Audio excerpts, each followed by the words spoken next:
د روژې په 28 باندې چې عنکبوت کیږي یا د ختم قرآن پر موقع باندې خلک میټایانې راوړي، نو دا څه رقم دی؟ دا رسم چې کم دی دا ناجایز دی. په دې وجه باندې یو خو دا خلک دا ضروري بولي، خامخا یې کوي، پر دې باندې جنګونه فسادونه کیږي.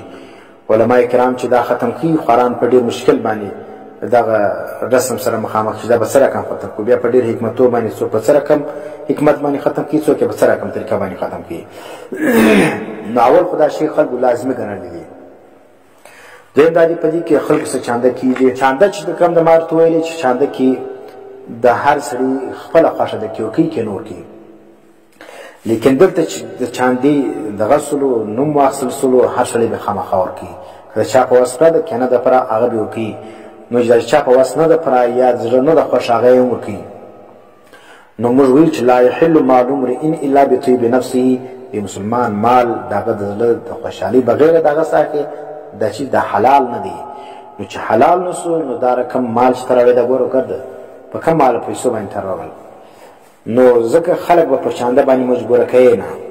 نو که مجبوري پکې راغله خلک مجبورې کېدل سلو یا د شرم د وجې یا د حیا د وجې خلکو دا پیسې د چاندې ورکولې دا منع دی. دا رقم مدرسو کې د کلاس کې طالبان دا رقم چانده کوي چې هغه د چا په وس نه پوره هم د هغه ساکي، نو دا رقم چانده هم منع ده. بل په دې وجه باندې په دا عنکبوت کې څه دي؟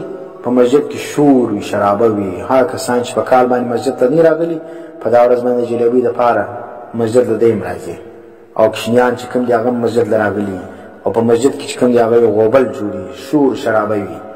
په مسجد کې دغه میټایانې دغه جلبۍ دا تویېږي، مسجد دریانې په خرابېږي. نو دا یو رسم ده ګوره، دا دونه مفاسد لري چې مسجد آداب او شانګر د پکې در کېږي. یو بل شی دی دا د معتکف دپاره خلک چانده کوي، سامع دپاره چانده کوي. نو دا هم هغه رقم دی چې معتکف او د سامع دپاره چانده کول دا ناجایز دی. ځکه دا هم المعروف کالمشروط په باب څه دی. نو خلاصه یې دا سوله